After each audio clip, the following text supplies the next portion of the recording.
last night. Anyway, so welcome everyone to my open presentation. I just want to start off by thanking all of you for being here because this really is an important leadership position on campus, and getting as much student feedback as possible of who's going to be in this position is really, really valuable. So thank you. So for those of you who may not know, my name is Victoria Redman, but you all can call me Tori. I don't normally sound like I've been smoking my entire life, but I just got back from being in Washington, D.C. for a week lobbying, and go figure, it's kind of hard to make Congress actually do something for once, so I was talking quite a bit. So that's how I lost my voice. Just to tell you a little more about my experience. So I'm currently a junior studying political science, and I'm getting a minor in French. And so, I definitely have a passion for going to Washington, D.C. and advocating on behalf of students. I'm a third generation Beaver. So my sister graduated from Oregon State 4 years ago, and then my father graduated from Oregon State and also received a degree in political science. So maybe it runs in the family. I'm currently serving as the ASOSU Vice President. So I was elected to this student leadership role in June, and my term is slowly coming to an end, and it's been a really valuable experience, and I've grown so much as a person through all of this, and so it's definitely a position that's close to my heart. This is my second year serving on the Student Incidental Fees Committee.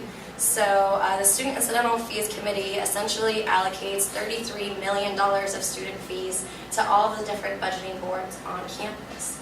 And I've served as the MU liaison to the SIFC. The first year I was involved, and this year I was the liaison to the Student Diversity and Development Budgeting Board. I'm a proud member of Kappa Alpha Theta fraternity. So when I was in DC lobbying, I was actually representing Kappa Alpha Theta national headquarters on behalf of Greek students across the country. And I'm a newly initiated member of Mortarboard Honor Society, which is Oregon State's premier honor society, and its values are service, scholarship, and leadership. And so that's been a really great opportunity, and I was elected as their alumni chair. So getting our students and their alumni connected with doing service events together is what I'll be working on this year for Mortarboard. And lastly, last year I was an intern for U.S. Senator Ron Wyden from Oregon for 4 months in D.C. So that's kind of been a recurring theme I've had throughout my college experiences, being civically engaged. And so just to tell you a little bit more about myself that is different from any title that I have. So I identify as a leader, and I don't believe that you need a title necessarily to be a leader. It's all about representing the values in which you believe in through your everyday life. I'm an advocate. And so, other than going to DC, I love being an advocate on campus for social justice and for issues that really affect students and affect all of us, and find things that unite us together as students. I'm a facilitator. And so what that means is, oftentimes in conversations, I like to take the facilitator role and really see both sides of the argument and help people come to a, conclusion together.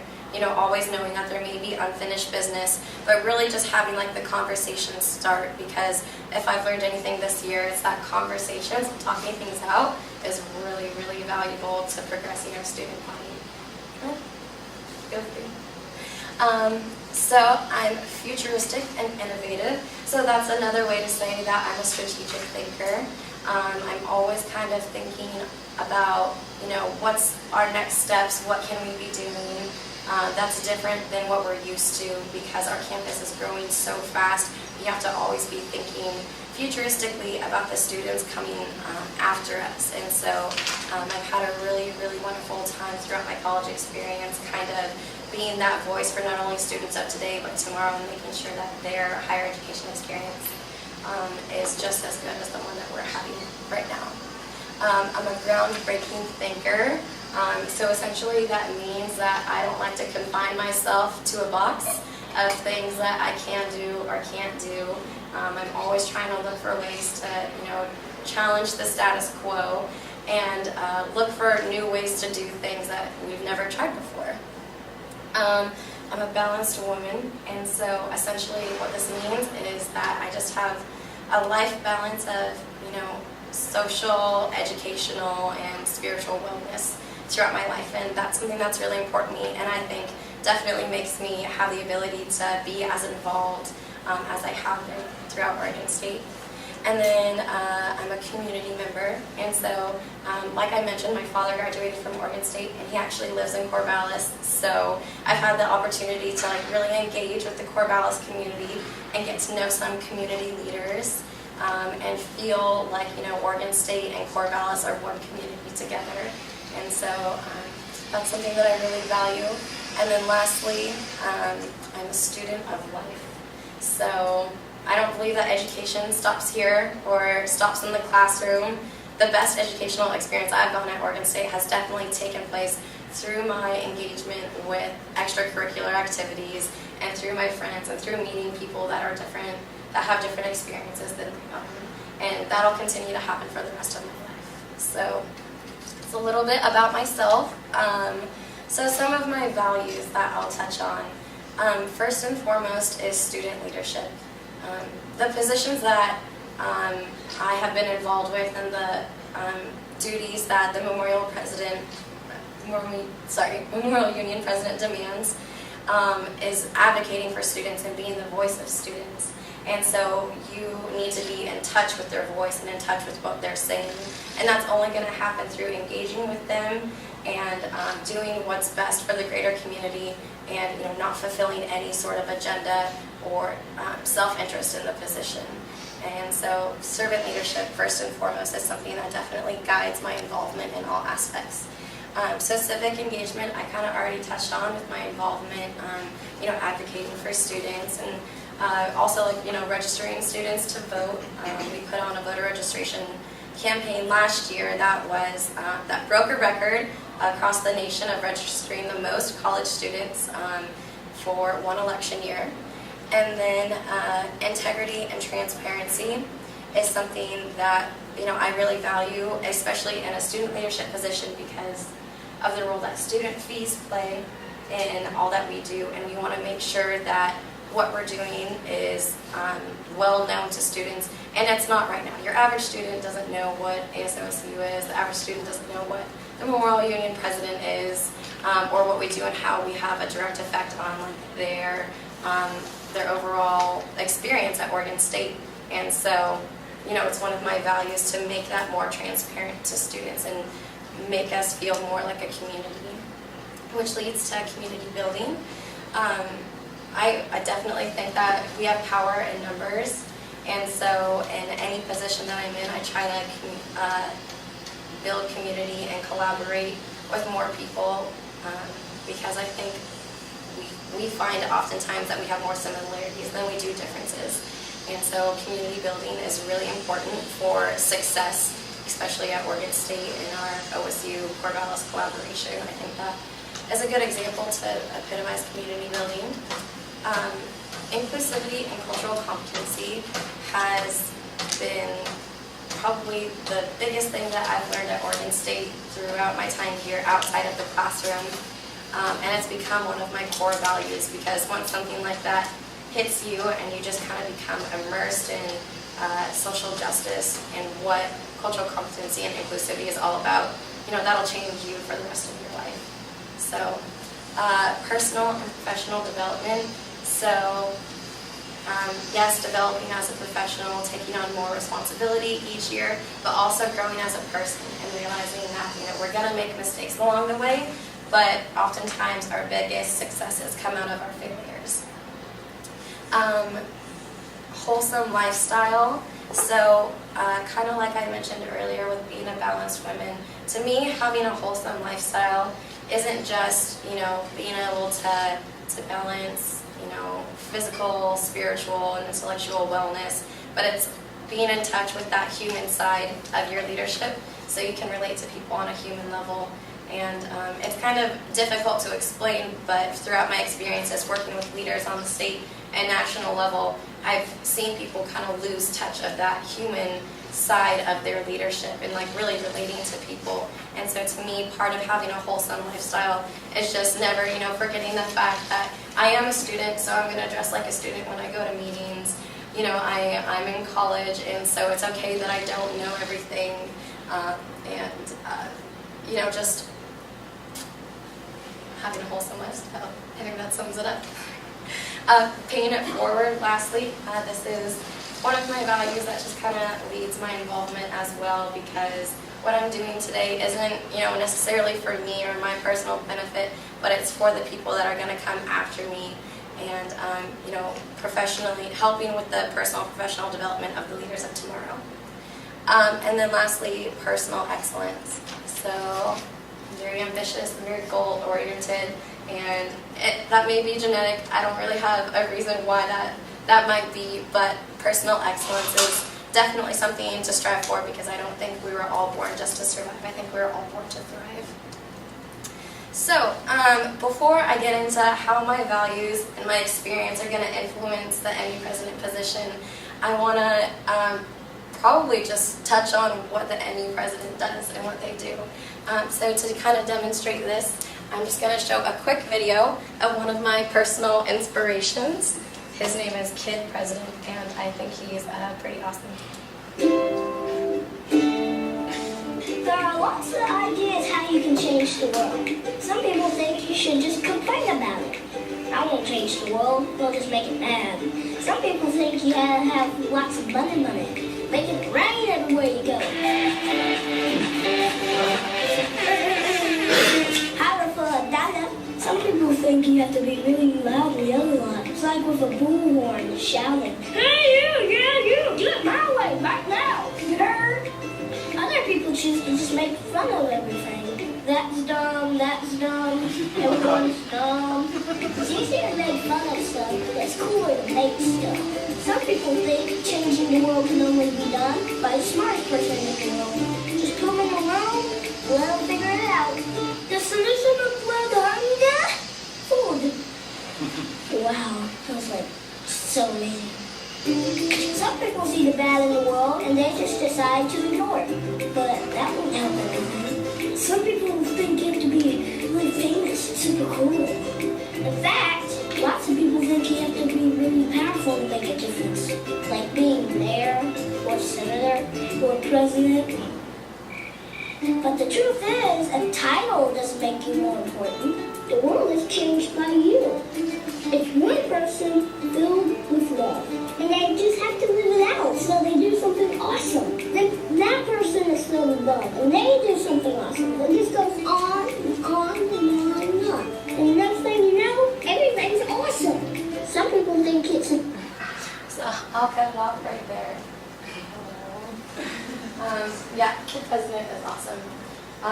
So I think the message of this story is really just that, you really don't need to be president to change the world. And although the Memorial Union president, can't change the world, like Oregon State and our campus is our world right now, and they definitely have the largest influence for good on our campus, and I'll touch more into that later. And so I can't do this alone, or whoever is in this position can't do this alone. It's a big job, and so this is definitely going to have to be a position where they can inspire and motivate and instill that same passion that they have into others. So, thank you, Kid President. So some of the duties and responsibilities of the NU president. So they're the chair of the NU advisory board. They serve and lead on various NU committees. And so I've served on the SEC Fee Impact Committee.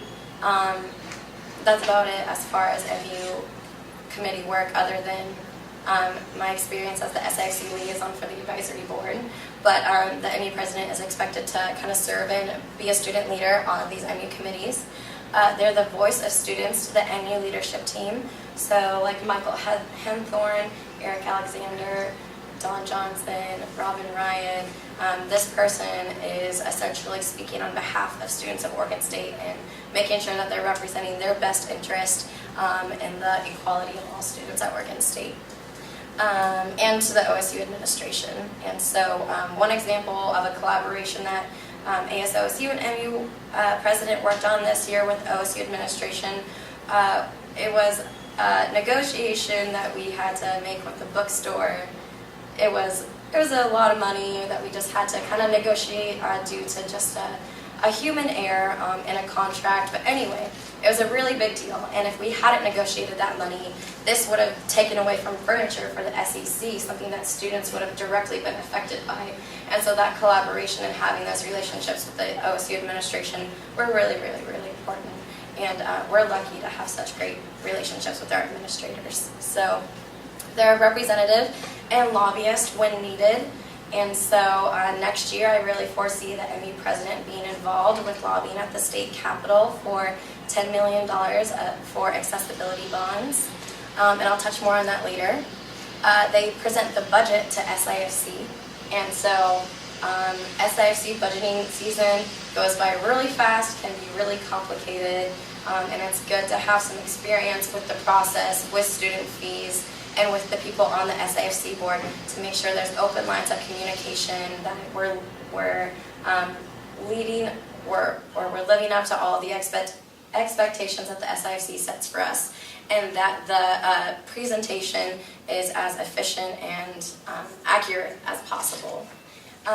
Finally, they promote all of the MU events and build community relations. And I definitely think that the MU is the hub of community building at Oregon State. So, why is the Memorial Union unique, you might ask?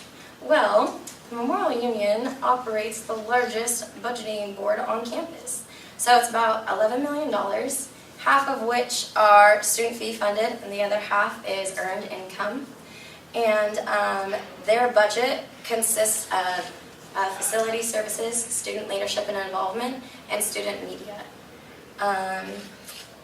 Like I mentioned earlier, they're the hub for student diversity and community on campus, and really facilitate a community of global relationships, which is really unique, and we don't see anywhere else on campus, because every other building is either centrally focused to their aspect or doesn't really focus on identity. And so the MU does a really good job bringing all of this together. So I just like to put it, the MU has the largest influence for good on Oregon State's campus, whether it's through the cultural centers, through food services, or through the SEC. How will I serve in this position? So I hope to support the development and transition of student programs. So under student media and SLI, there's tons and tons and tons of other student organizations, and I would love to be a leader in helping them with hiring additional people, transitioning to different budgeting boards, and just growing as an organization to adjust to the influx of students Oregon State is getting. I want to build on the student fee mission, and so kind of going back to integrity and transparency, I want to help make student fees more transparent, maybe by even putting a sign on things that say this is student fee funded. That way students feel more connected to what their fees are going, and building a bigger sense of community. I want to provide professional development, so kind of like pay it forward, helping the leaders of tomorrow, because I'm only in this position for a year, and I've learned this year that goes by really fast. And so from the beginning, just kind of helping people with their professional development to make sure that we have excellent candidates for this position next year. Facilitate community dialogue, so just with my experience with team liberation and community dialogue, there's a lot of really valuable philosophical conversations that can be had about how we spend our student fees, to how is the organization growing, to how are we all going to have this shared space in the SEC next year. Create stronger traditions and community. So I've served on the Oregon State Traditions Committee this year and done a couple traditions events. And we have homecoming, we have Mom's Weekend and Dad's Weekend, but we'd really like to see these traditions more institutionalized. So having the MU play a pivotal role in creating stronger traditions at Oregon State. Promote a positive work environment. One of the best things I love about my job this year is that I love everybody that I work with, and I love going into the office, and it's such a positive place to be. So I would definitely keep that same mentality going into this position next year. I would uphold equality and responsibility by representing all students equally and engaging with all students equally. And I would collaborate with more student programs like the MUPC Program Council, the cultural centers, or any other stakeholders that we have in an event that we're trying to put on. And I think the SEC Grand Opening is going to be a really good example of collaboration. And so we're almost done. I have 3 main goals for this position next year that I just want to touch on. So they are the SEC Grand Opening transition, the SIFC presentation with a new budget model, and the ADA accessibility bonds at the state capitol. So for the SEC Grand Opening, we really want to invite as many alumni and students as possible to recognize them and honor them for their efforts. We have, thousands of students that have made the SEC possible. And so that's going to be a really special ceremony where I definitely want to hit the ground running and start reaching out to them and making sure that they're present for that. Collaborate with other stakeholders to make that possible. And advertise our additional event space. So with this new sky cover that we're going to have, we just have a totally new world of programming to explore year-round where the rain isn't going to be able to dampen our experience trying to table and reach out to students. And also sponsor trainings and community building activities among the groups. So essentially, this would be just all of the student groups that are going to be housed under the SEC, getting us all together to have like those proactive relationships before we need them. That way the SEC feels more like a family and a community rather than just a shared office space. So the SIFC budget presentation, so the MU has over $4 million of student fees.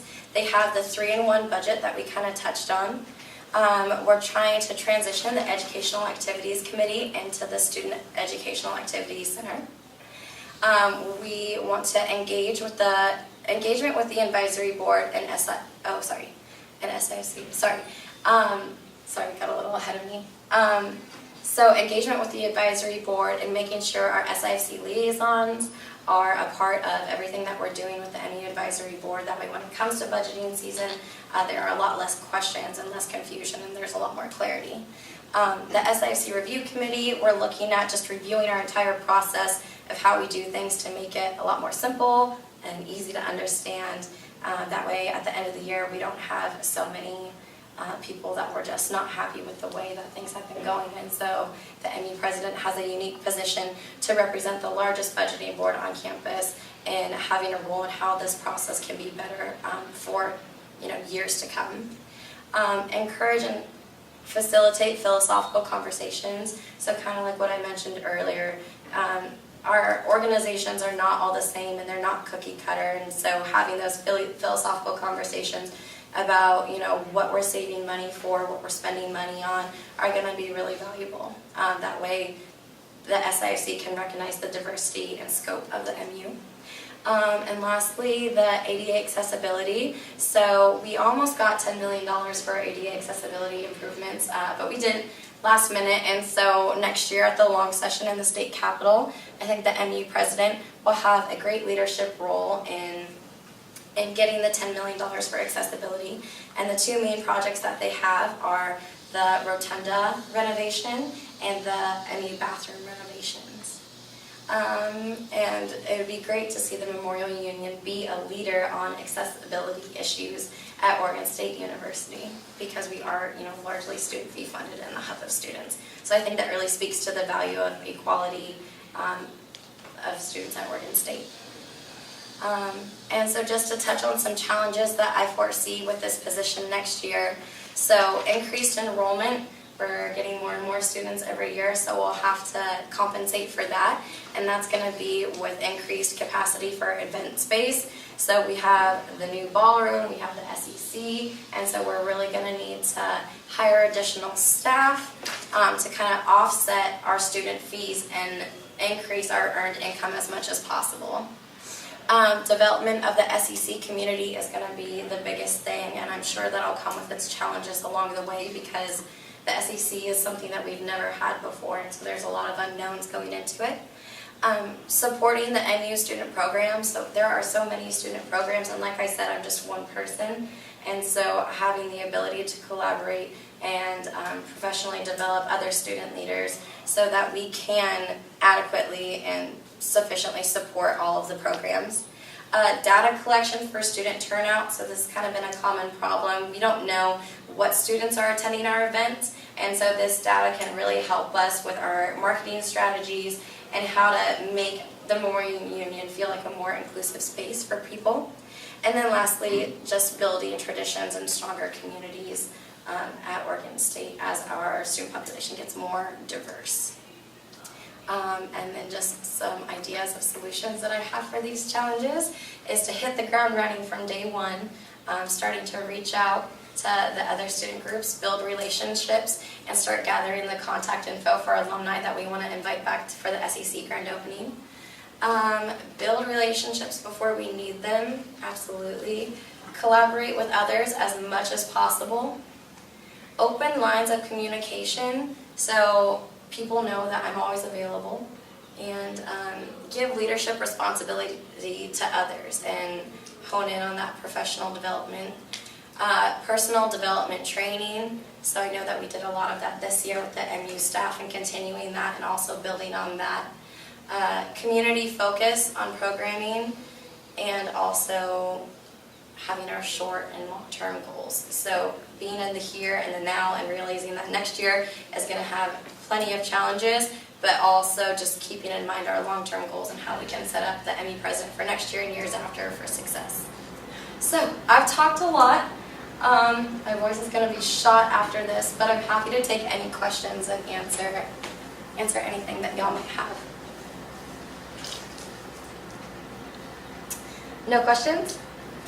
All right, well, thank you for coming. Your input is really valuable to this whole process, and we just really thank you for taking the time to be here. So don't forget to fill out an evaluation, and good luck to the other candidates.